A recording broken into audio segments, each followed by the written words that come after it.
Hello दोस्तों, कैसे हैं आप सभी। दिवाली अब निकल चुकी है और दिवाली के 1-2 दिन बीत चुके हैं। तो दोस्तों देखिए, दिवाली में मैंने ये बनाई थी मठरी। इसको मैं अक्सर बनाती रहती हूँ, दिवाली में ही नहीं, मैं बिना दिवाली के भी कभी भी जब घर में स्नैक्स वगैरह ख़त्म हो जाते हैं तो मैं इस तरह मठरी बना करके रख लेती हूँ। मेरे घर में सभी को ये मठरियाँ बहुत पसंद है। इवन मेरे बच्चे, मेरे मम्मी पापा और भाई बहन जो भी हैं, सबकी ये फेवरेट है मठरी। तो इस तरीके से मठरी आप भी बनाइए, आपके घर में भी सबकी फेवरेट होगी। तो चलिए हम स्टार्ट करते हैं बनाना। बहुत टेस्टी बनती है और बहुत इजी है बनाना। तो यहाँ पर देखिए, मैंने आधा किलो मैदा लिया है। मैदे को छान करके एक परात में ले लेंगे, बड़े बर्तन में।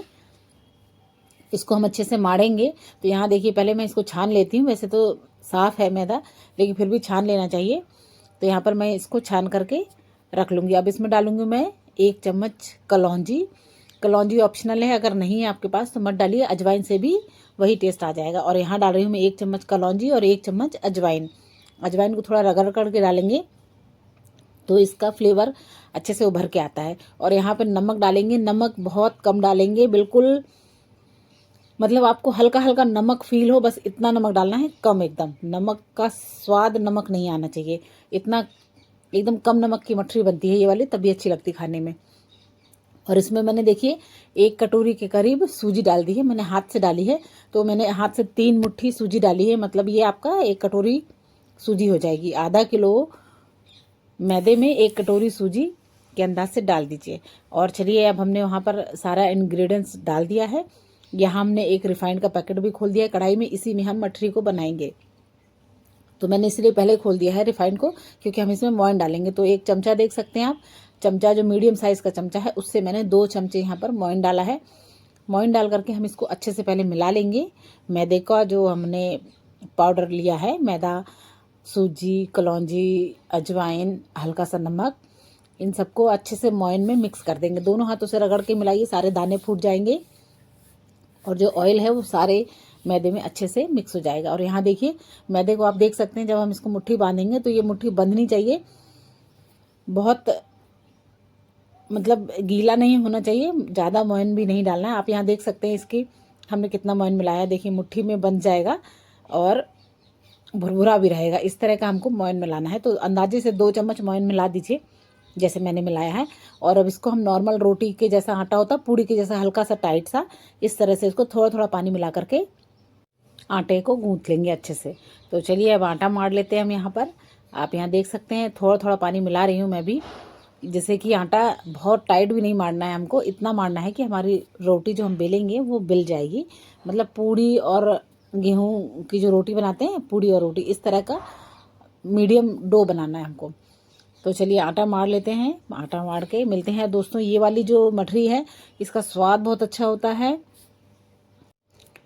तो देखिए दोस्तों, ये हमने मैदे को मार करके तैयार कर लिया है। आप देख सकते हैं यहाँ पर किस तरह का है, ना तो टाइट है ना ही ये मुलायम है।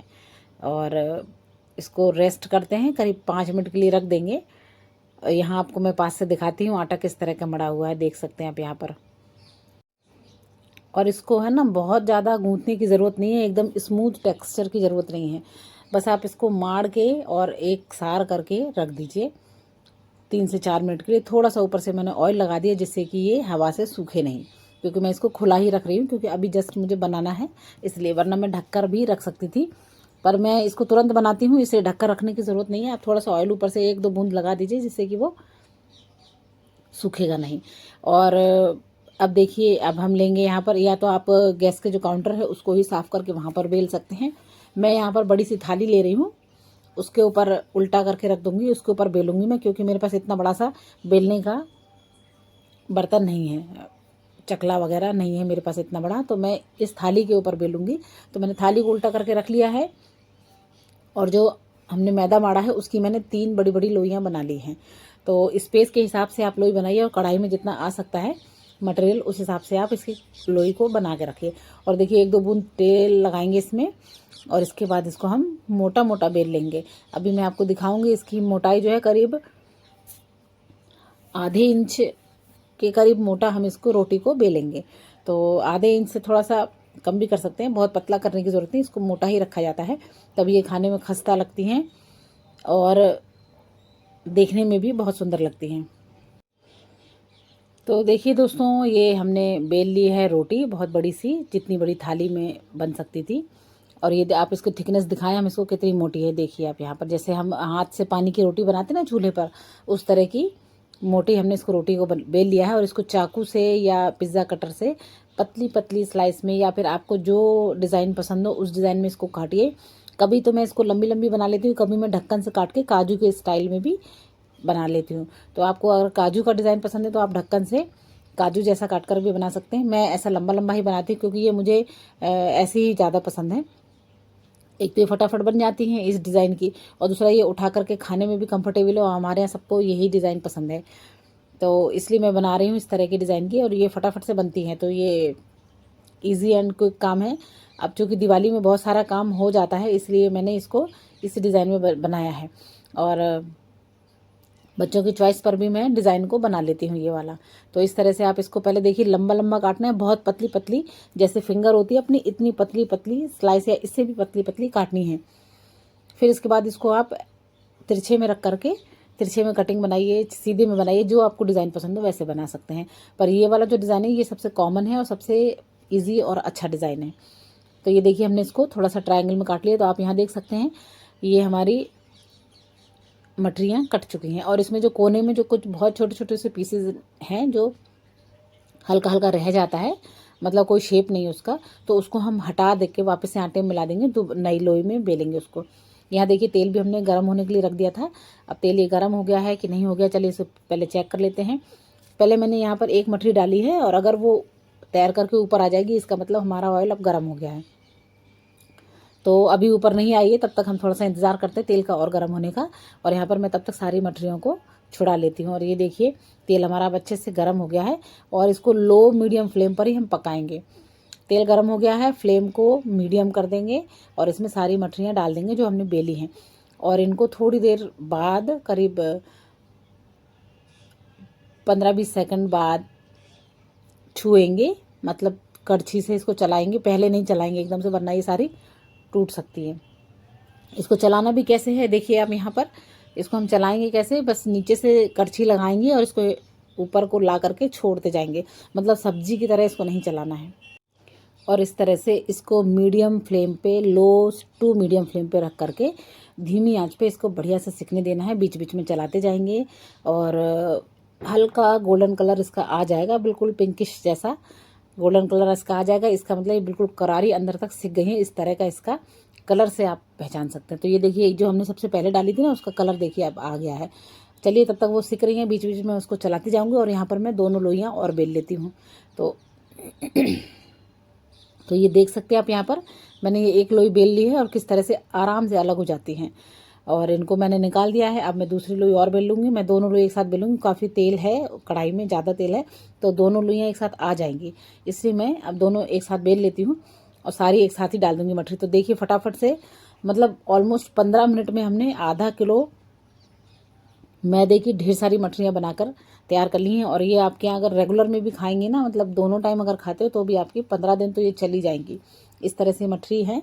और इसको तो जब आप खाने बैठेंगे तो आपको खुद लगेगा कि भाई ख़त्म हो गई है, तो मतलब टाइम पास की तरह आपको लगेगा कि बस इसको खाते जाओ खाते जाओ। इस तरह से ये मटरियाँ खाने में स्वाद लगता है, बस इसका नमक बैलेंस होना चाहिए। और थोड़ा सा आपको अगर चटपटा पसंद है, तो आप इसमें ऊपर से सूखा जो चाट मसाला है वो भी भुरक करके और इसको बना सकते हैं चटपटा। मैं ये बनाती हूँ एकदम नॉर्मल, जो सभी बच्चे बड़े चाय के साथ में खाएं या सूखा खाएं, तो ये बिल्कुल मतलब परफेक्ट इसका स्वाद रहता है। तो इसलिए मैं इसमें कुछ भी नहीं मिलाती हूँ, सिर्फ सिंपल बनाती हूँ। ये खाने में ऐसे ही बहुत टेस्टी लगती है। और यहाँ देखिए, आपसे बात करते करते में ये हमारी मटरियाँ सिक गई हैं। देखिए कितना प्यारा सा इसका सुनहला सा हल्का सा पिंकिश सा कलर आ गया है, और ये हमारी मटरियाँ बन करके तैयार हो गई हैं। आपको इसी कलर की बनाना चाहिए, और इसका मतलब यहाँ पर ये पक गई हैं। तो इसको हम निकाल लेते हैं। अब नेक्स्ट लॉट इसमें डालेंगे। तो ये देखिए, हमारी मटरियाँ एकदम क्रंची करारी मटरियाँ बनकर तैयार हैं, और कलर तो भाई बहुत अच्छा आया इसका। इस तरह से आप बनाएंगे ना मटरी को, तो आपके यहाँ देखना मटरियाँ ऐसे चट हो जाएंगी कि कुछ कहने को नहीं। तो यहाँ देखिए हमने एक लॉट निकाल लिया है। अब सेकंड लॉट में मैंने दोनों जो लोइयाँ थी, तेल काफ़ी है तो मैंने सारी लोइयाँ, दोनों लोइयों को बेल करके डाल दिया इसमें। और देखिए इसको भी कैसे चलाना है, आप नीचे से उठा करके बस ऊपर धीरे धीरे हिला करके छोड़ते जाएंगे। इस तरह से आप इसको चलाएंगे, मतलब बिल्कुल ऐसे नहीं चलाना है जैसे हम सब्ज़ी वगैरह चलाते हैं। तो आराम से इसको पकने दीजिए, बीच बीच में चलाते जाइए। थोड़ी देर में देखेंगे इसका कलर धीरे धीरे चेंज होता जाएगा और हमारी बढ़िया सी मठरियाँ बन करके तैयार हो जाएंगी। तो दोस्तों आपने इस दिवाली में क्या क्या बनाया मुझे कमेंट में ज़रूर बताएं। मेरे यहाँ कुछ भी बने लेकिन मठरी और गुजिया तो बनती हैं, क्योंकि बच्चों को हमारे यहाँ मठरी और गुजिया की स्पेशल डिमांड रहती है कि कभी भी त्यौहार हो या नहीं हो, उनको मठरी और गुजिया तो चाहिए ही चाहिए है। तो ये देखिए दूसरा लॉट भी हमारा सिक गया है। आप कलर से पहचान सकते हैं, अंदर तक बिल्कुल करारी सिकी हैं क्योंकि लो मीडियम फ्लेम पर हमने इसको सेका हुआ है। इस तरह से मठरियाँ बनाइए दोस्तों। और रेसिपी पसंद आती है, वीडियो पसंद आता है तो चैनल को लाइक शेयर सब्सक्राइब ज़रूर कीजिए। और मेरी मानिए तो एक बार मेरे तरीके से मठरी बनाइए, फिर आप मुझे कमेंट में बताइए कि आपको कैसी लगी। और ये रही हमारी सारी मठरियाँ बनकर तैयार हो गई हैं। और देखिएगा फटाफट से हमारे यहाँ बहुत जल्दी से ये सारी चट हो जाती हैं। हमको फिर 15 दिन बाद या महीने भर बाद फिर से मैं इसको बनाऊंगी, तो मैं बनाती ही रहती हूँ अक्सर। तो ये रही हमारी मठरियाँ। और आपको दोस्तों पसंद आई हो रेसिपी तो चैनल पर आइए, मुझे बताइए आप मेरे वीडियो कहाँ कहाँ से देख रहे हैं। तो दोस्तों आपसे कल फिर मिलेंगे, तब तक के लिए bye bye, thank you so much.